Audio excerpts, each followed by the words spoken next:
Hello and welcome back to the Knicks-Verse. And if this is your first time or you haven't subscribed yet, please subscribe and hit that thumbs up button for me. My name is George, and today we're going to talk about what the Knicks must keep doing so they can keep winning. Now, let's look at what's been happening. The Knicks are currently have become a pretty good three-point shooting team. They're 10th in the NBA with 37.4% they're hitting their three-pointers. Their attempts, though, are kind of low. They're way low. In fact, they're second from the bottom at 28.8. That's a problem, which is something that correlates back to Thibodeau was asked in a press conference, are you guys going to start shooting more? And he's like, yes, we're looking at opportunities to shoot the right threes, but they definitely want to increase their volume. And that is something that they have been doing. And I will show you the numbers and how they've been doing it. Their offense, they're scoring 105.3 points per game, which is 28th in the NBA. So, but that defense only allowing 104.7 points for first in the NBA. That's how they've been doing it. Just being incredibly a great defensive team, and their offense has been serviceable, but not of late. Not of late. In the last 14 games, let's look at these numbers here. In the last 14 games, where they're 9-5, they've increased their scoring to 109.1. They've allowed a few more points too, 106.6, but the differential has gone up to 2.5 from just a half a point before. You know, you'd think, well, how does that matter? Well, 2 points per game matters. It equals wins. And remember, the last 14 games, they were supposed to be against a very tough competition. I believe 6 of those teams were all 500 or better. So technically, they're playing stiffer competition, but playing better themselves. And how they've been doing it, they're shooting almost 32 three-pointers a game and connecting on almost 41% of those.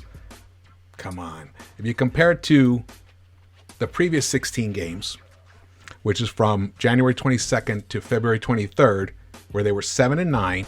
They were scoring 105.4, allowing 104.9, half a point differential, only on 27.7 three-pointers a game, and they were only hitting 36.6%. And you're like, okay, how did that happen? How did they increase their three-point percentage by 4.1%? Well, it coincides with a few things. One, it coincides with Elfrid Payton's injury, and he didn't play against the Sacramento Kings on February 25th. Yes. So those attempts that Elf had been taking for himself are now being redistributed throughout the whole team. And since he is the worst shooter on the team, it's pretty easy to see that we're going to score more points. It's the simplicity of it is mind-boggling, because if you have a bunch of players who are, decent, at least for 10th best, the top third percentile of the NBA in shooting percentage efficiency, but one of your guys is on the court taking way too many shots in proportion to his efficiency, you're just going to have a bad offense. And he also doesn't distribute the ball enough. So there's a lot of factors here, but let's look at RJ Barrett. His field goal attempts increased to 15.8, almost 16 from 13. His minutes increased. His points per game increased.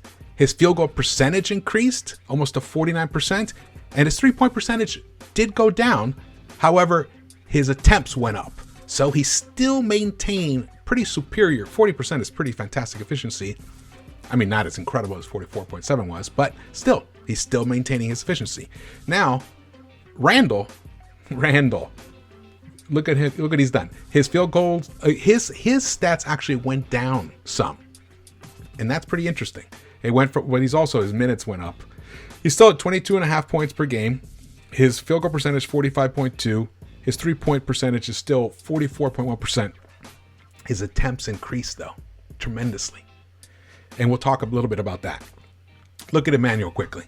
Look at him. His minutes he's still pretty much similar minutes, 20 to 23 minutes.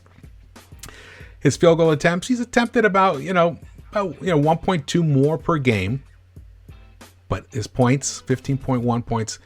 Look at his field goal percentage. It's gone up to 40%, and his 3-point percentage is at 39.3%. Look what Payton was doing. Payton was shooting 16% the previous 16 games before he got hurt from the 3-point line. 16%. Wow. That's... Woo! Yes, I know. All right, let's see what the other guys have been doing. All right, so now, look at Frank. Frank got in some games, finally, because, he was injured. He got in. He put up about 4 attempts per game. He gave us about 4 points. Nothing fantastic, but look at his 3-point percentage. 42.9% compared to Elf. Derrick Rose.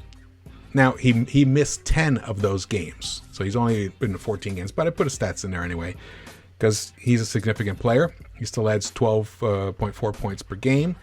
His 3-point percentage, 37.5%, very good, serviceable.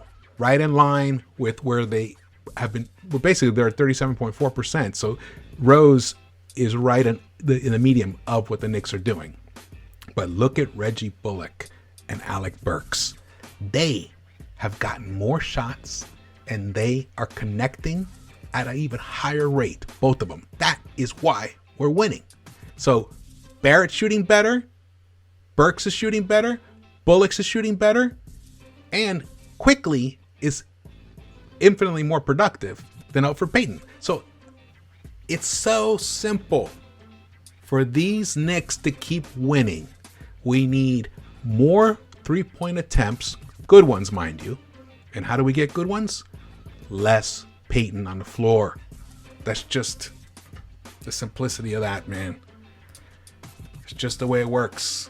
We need more threes, less Elfrid Payton will equal more wins, especially now that we're going into this. I mean, we're already in the playoff push now. And since we didn't add any additional outside shooting, we need to find it from within. And, attempts are precious. They can't be wasted on people that aren't going to deliver. I know, right?